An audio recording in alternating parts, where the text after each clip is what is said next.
You mentioned before, survivors coming and asking for some support with safety planning around substance use, or a survivor saying, I've learned about myself that when I use and I'm feeling this way, sometimes I've had an overdose before, right? So what are some steps that your program has taken to really respond to the overdose epidemic and to support survivor safety? Overdoses are really, really scary, and we have had a few in our facility. And what we've tried to do to address that is that we have a really open and communicative relationship within the realms of confidentiality with our law enforcement and emergency medical partners. So they know when they come to our facility for a call how we're going to interact with them, where things are if they need it, and what we're going to share or not share.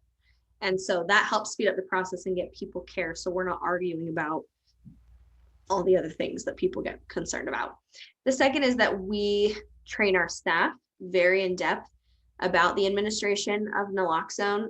We carry buckets of it, so that anytime we have a client, we can give it out to them. If they come and say, I have a friend and I'm worried about them and I'm kind of their safety plan, we can give one to them for their friend, because you don't need to just work with us to be safe. We want you to also like help other people be safe.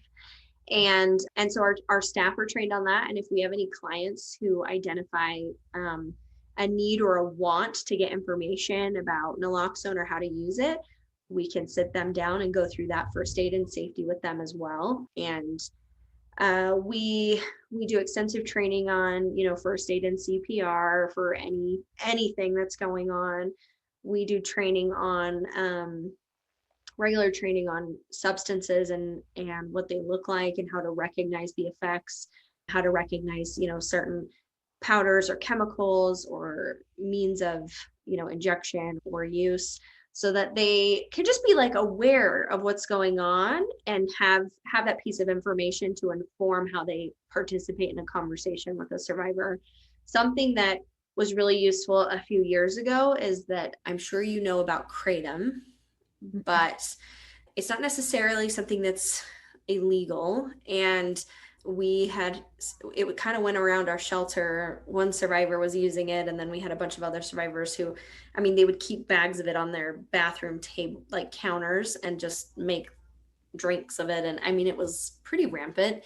And we had a kid get into it, and we didn't know, we had no idea about what it was. It's not something that like we were trained on or knew existed. Moms just kept telling us like it was an herbal tea. And so, DCFS got involved, and we were like, okay, like, thanks. Can we get some information on this? So we had our drug task force come in and talk to us about it and what it is. And we actually came up with a new version of our policy about safe storage for medications, where we ask that our clients keep any kind of natural herbs or supplements, even or Tylenol or ibuprofen, anything that they're taking in their lockers, including oils or capsules or rubs or whatever it is. We ask them to keep those locked up because, we don't know who could get into it. And some people may have reactions to it, or if kids get into it. And clients have been really great about us explaining why we ask that they do that. It's not something we would ever ask someone to leave the shelter for not doing. It's not something we punish people about. It's just an education tool to say, sometimes little kids get into stuff and we don't know how this might affect them. And this is the easiest way for us to make sure you can still have access to what you want and what you need, but that other people and their children are also safe because it's secure, just like if you had a medicine cabinet at home.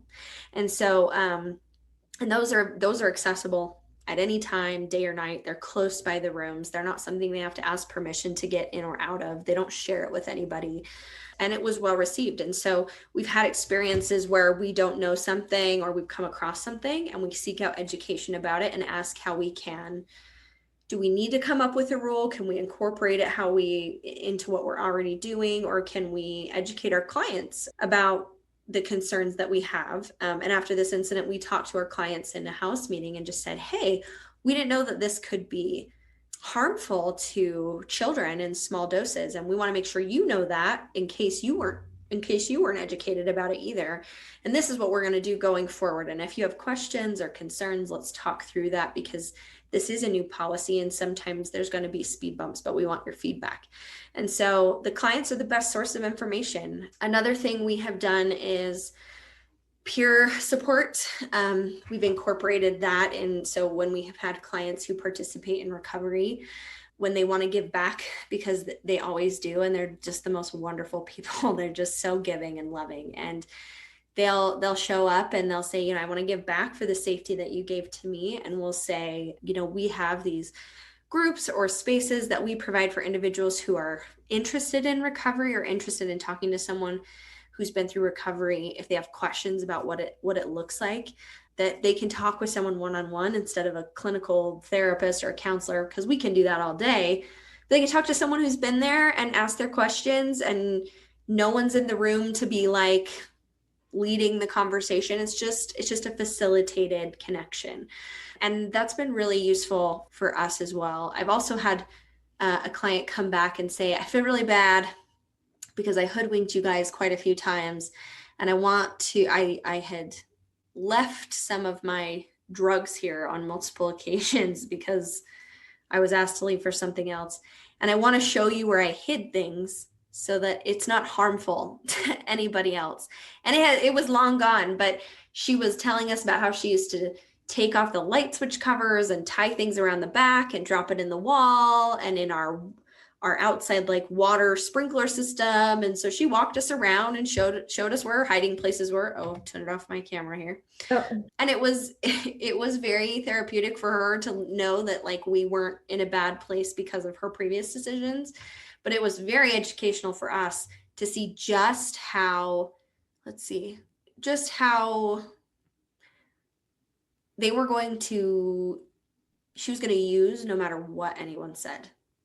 And this was the extent to which she was participating. And it was very eye-opening for the staff to understand, like, it's not as easy as saying, just don't do it. And especially for those of us that maybe have never struggled or participated in that, it's hard for us to understand the realities of it. And it really put it into context. Anyways, roundabout way to answer that question. But so what I'm really taking away from what you've shared is the importance of being reality-based, that substance use is occurring, whether or not, whether or not we realize it, whether or not we notice it. And that what that also means is that we need to set up an environment where people can safely talk about it, can get support around it, and how that goes such a long way in supporting that person or that family's safety as well as the community safety. Because I think that every program would agree that we don't want there to be little substances kind of squirreled around throughout our entire shelter, right? And so the importance of being really reality based and understanding kind of what is helpful, what is helpful for folks, and what is supportive. Absolutely. And something else we've learned too is that we used to cater rules to protect the individuals with the most access to safety and health and connection. So individuals who may have like family or may have community ties or may have religious affiliation or that had more protective factors, we would cater rules to make sure they were the most comfortable in a program. And I don't think we did that knowingly, but it's really difficult to hear, an individual who could come across very sheltered or safe in some ways to say, hey, I'm uncomfortable because I know that there is drug use, that individuals here are using drugs, and that makes me feel uncomfortable. And so I think programs, it's really easy to tailor that comfort and rules around that comfort to that person, because then we just aren't dealing with it. But it becomes a lot of it's not that it just becomes a lot of work to like manage kicking a bunch of people out of shelter every time you assume that they're on drugs, which is also problematic because you're not taking into account behavioral issues or mental health concerns that they may have. I mean, you just kind of brush it off because if you do it for one, you got to do it for all. And we really kind of changed to a more protective approach to those that have the most risk factors.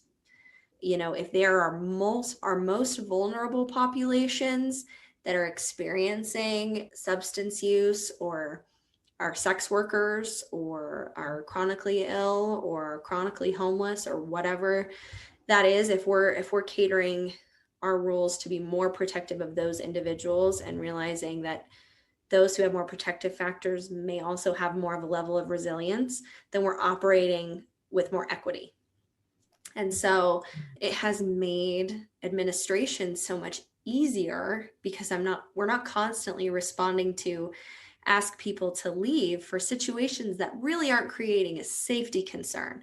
Now, if we have someone come back and they've used whatever form of substance it might be, or a concoction of those, and they are aggressive and they're yelling and they are being confrontational, and we can't calm them down and we can't de-escalate them, and they are terrifying the house or even potentially becoming violent, that is absolutely a time when we would step in and say, you know what, you got to leave and go somewhere to sober up. If you want a taxi or a ride somewhere, we're going to get you that, but you can't be here in this state because it isn't safe.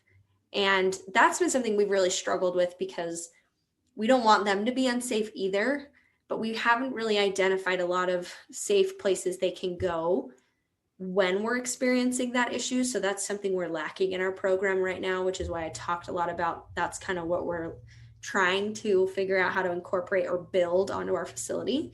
So that's something we're not doing well, but I think it's important to acknowledge those things, to say, well, right now, this is what we're doing. We understand this isn't the best option, but we do have to choose the more protective option for the entirety of the shelter in that circumstance, and try our best to provide this individual with as much safety as we can. And if we can get them to come into an office and move a cot or a blow up bed and separate them from their roommate, and they'll simmer down in there and sleep it off, or stay up and play video games or shout on the phone where no one else can hear them, we're going to choose that option because we don't want them going out where they're not safe.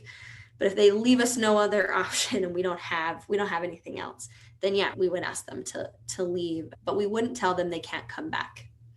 We would say, come back when you want to have a conversation about how we can manage this concern going forward. So we don't blacklist people from our shelter. We don't have, 3 strikes, you're out. We understand people operate on complexities, and they're not the same person every time they come. I've asked, one of my favorite success stories, it doesn't belong to me, but belongs to her, is, I asked this woman to leave shelter probably 28 times over the course of 3 years, and always substance related, always because she was snorting something off the kitchen counter, or just really brazen, and around other clients, and most frequently around her kids. And she had her kids removed at some point. She came back to the shelter and in one day had a job in housing and said, I'm done with all of that. And she works as a case manager for one of our treatment facilities here and runs peer support groups, and she's phenomenal.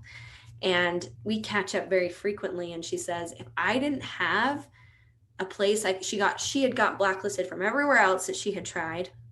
And so when she would have instances of abuse or assault, when she knew she could call and say, this happened to me, and we wouldn't say, oh, sorry, you did this last time, so you can't come back.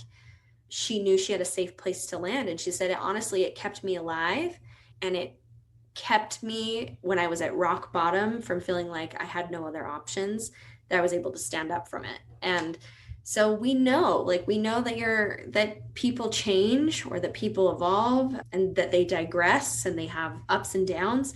So you can't treat decisions they make in certain circumstances as the one defining thing in your program.